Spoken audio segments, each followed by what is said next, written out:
Ang awit ni Solomon Kabanata 8. Bakit kaya ikay hindi naging isa kong kapatid?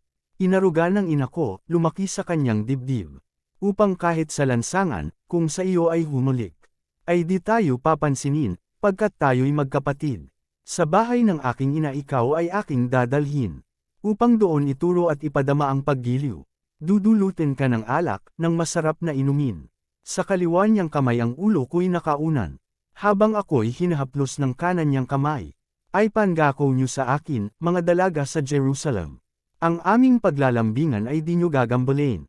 Ang ika-6 na awit, mga babae, sino itong dumarating na buhat sa kaparangan? Hawak-hawak pa ang kamay ng kanyang minamahal. Babae, sa puno ng mansanas, ikaw ay aking ginisem. Doon mismo sa lugar na iyong sinilangan. Kaya ako'y mahalin mo, sa bisig mo ay ikulong. O kay lakas ng pag-ibig, panibughuman ay gayon. Sinlakas ng kamatayan, tumutupok, parang apoy.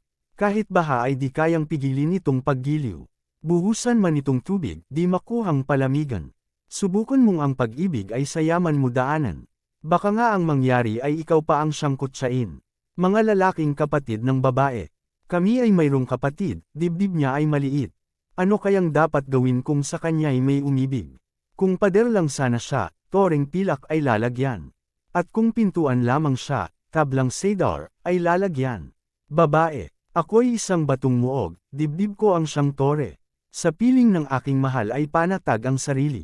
Mangingibig, may ubasan si Solomon sa dako ng Baal Hamon.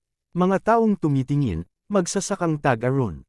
Buwis nila'y 1,000 pilak, bawat isa taon-taon. Kung si Haring Solomon ay mayroong 1,000 pilak, at ang mga magsasakay may 200 hawak. Ako naman ay mayroong taniman ng mga ubasan. Bawat isang kasama ko'y malaon ng nananabik. Na magmula roon sa hardin, ang tinig mo ay marinig. Babae, halika na aking sinta, madali aking mahal. Tulad ng pagtakbo ng USA sa kabululan, na punong-puno ng mababangong halaman.